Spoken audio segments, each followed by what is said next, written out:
লোকসভাৰ সদনত কেন্দ্ৰীয়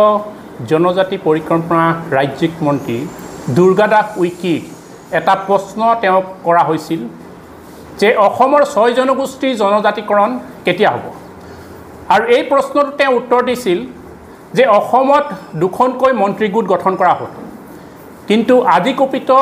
এই মন্ত্ৰীগোটে কেন্দ্ৰীয় চৰকাৰলৈ কোনো ধৰণৰ প্ৰতিবেদন পঠোৱা নাই গতিকে এই বিষয়টো বা এই কথাটোৰ যি উত্তৰ তেওঁ দিছে এই কথাৰ উত্তৰে বহু কথাই চৰকাৰৰ প্ৰতাৰণাৰ বিষয়ে কৈ গৈছে আমি বাৰে বাৰে টাই অসম যুৱ পৰিষদে বিগত সময়ৰ পৰা জনজাতিকৰণৰ ক্ষেত্ৰত আমি কিমান দূৰ আগবাঢ়িছে আমি প্ৰশ্ন কৰি আছিলোঁ অসম চৰকাৰক মুখ্যমন্ত্ৰী হিমন্ত বিশ্ব শৰ্মা ডাঙৰীয়া কিন্তু তেওঁ বাৰে বাৰে একটা কথা কয় যে অতি শীঘ্ৰেই জনজাতিকৰণ প্ৰদান কৰা হ'ব কিন্তু যি দুখন মন্ত্ৰীগোট গঠন কৰিছিল আজি কুপিত কিন্তু এই মন্ত্ৰীগোটে যি তেওঁলোকে প্ৰতিবেদনই কেন্দ্ৰীয় চৰকাৰলৈ প্ৰেৰণ কৰা নাই যেতিয়াই নিৰ্বাচন আহে লোকসভাই হওক বিধানসভাই হওক যেতিয়াই নিৰ্বাচন আহে তেতিয়াই তেওঁলোকে অতি শীঘ্ৰেই জনজাতিকৰণ প্ৰদান কৰা হ'ব বুলি মিথ্যাচাৰৰ আশ্ৰয় লয় গতিকে এই যি চৰকাৰ এই চৰকাৰখন হৈছে সম্পূৰ্ণ খিলঞ্জীয়া থলগিৰি ভূমিপুত্ৰ বিৰোধী বুলি আমি ক'বলৈ বাধ্য হৈছোঁ আমি এটা কথা ধন্যবাদ দিছিলোঁ অসম চৰকাৰক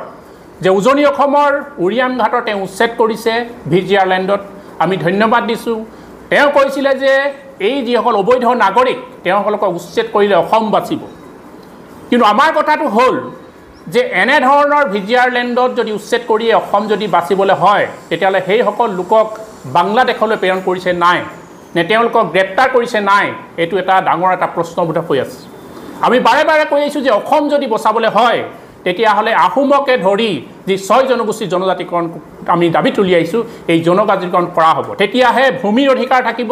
ৰাজনৈতিক অধিকাৰ থাকিব সামাজিক অধিকাৰ থাকিব এই কথাটো আমি বাৰে বাৰে স্পষ্ট কৰি আহিছোঁ এনেধৰণে উৰিয়াম ঘাটৰ পৰা আৰম্ভ কৰি যি মানুহবোৰ উচ্ছেদ কৰি আছে অকল উচ্ছেদ চলালেই কিন্তু অসম নেবাচে অকল ৰাজনৈতিক উদ্দেশ্যত তেওঁলোকৰ কথাবোৰ কিমান দিন আৰু ক'ব এই কথাটো আমাৰ প্ৰশ্নৰ উত্তৰ আমাক লাগিব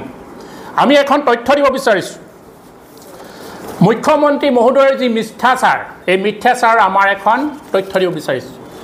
এইখন আছে আপোনালোকৰ ফেব্ৰুৱাৰী 22, 2025 যেতিয়া প্ৰধানমন্ত্ৰী অসমলৈ আগমন হৈছিল সেই সময়তে আমি তীব্ৰ বিৰোধ কৰিম বুলি কৈছিলোঁ আৰু তেওঁ এখন আমালৈ কাগজ পঠিয়াইছিল ইয়াত চহী আছে principal secretary of chief minister মানে মুখ্যমন্ত্ৰীয়ে পঠিয়াইছিলে যে মাৰ্চৰ ভিতৰতে জনজাতিকৰণৰ ক্ষেত্ৰত বা আপোনালোকৰ যি দাবী দাবা আছে দাবী দাবাৰ ক্ষেত্ৰত আমি আলোচনাত বৈঠকত বহিম কিন্তু মাৰ্চৰ পৰা আজি যদি চাই কিমান সোমালে আগষ্ট সোমালে কিমান মাহ পাৰ হৈ গ'ল কিন্তু এতিয়ালৈকে মুখ্যমন্ত্ৰীৰ লগত কোনো ধৰণৰ আলোচনা হোৱা নাই আৰু আমাৰ শেষৰখন আমি যিখন বৈঠকত বহিছিলোঁ সেই বৈঠকতো আমাক কৈছিলে যে গৃহমন্ত্ৰী অমিত শ্বাহৰ লগত আমাৰ যিমানবোৰ আহোমৰ দল সংগঠন আছে সকলোকে কিন্তু তেওঁলোকে বৈঠকত বহোৱা বুলি কৈছিলে আজি এবছৰ পাৰ হৈ গ'ল লোকসভাৰ আগৰ কথা সেইটো আছিল এবছৰ পাৰ হৈ গ'ল এতিয়ালৈকে গৃহমন্ত্ৰীৰ লগত কোনো ধৰণৰ বৈঠক বহা নাই গতিকে আমাৰ দুটামান কথা খুব স্পষ্ট যে এই ধৰণৰ প্ৰতাৰণা মিথ্যাচাৰ আৰু কিমান দিনলৈ চলাই নিব মুখ্যমন্ত্ৰী ডাঙৰীয়াক আপোনাক আমি আজি সংবাদ মাধ্যমৰ যোগেদি এই প্ৰশ্নৰ অৱতাৰণ কৰিছোঁ আমাৰ কথা খুব স্পষ্ট জনজাতিকৰণ আমাৰ এটা সাংবিধানিক অধিকাৰ জনজাতিকৰণ পালেহে অসম বাচিব এই কথাটো খুব স্পষ্ট বাৰ্তা অকল উচ্ছেদ চলালেই কিন্তু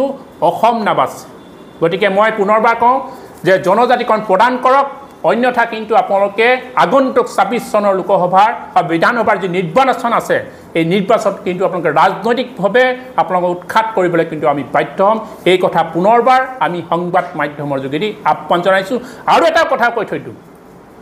এই যি মিথ্যাচাৰ আপোনালোকে যি এইখন যি লেটাৰ দিছিল মাৰ্চৰ ভিতৰত আলোচনা কৰিব বুলি গতিকে এই মিথ্যাচাৰ নহ'ব আগন্তুক প্ৰধানমন্ত্ৰী আহি আছে অসমলৈ ছেপ্টেম্বৰ মাহত এই প্ৰধানমন্ত্ৰী যেতিয়া আহিব উজনিলৈ কিন্তু তীব্ৰ বিৰোধ টাই অসম যুৱ পৰিষদে আগন্তুক প্ৰধানমন্ত্ৰী অহাৰ দিনা কৰিব এই কথাটো আজি সংবাদ মাধ্যমৰ যোগে মুখ্যমন্ত্ৰীক আমি অৱগত কৰি থৈছোঁ ধন্যবাদ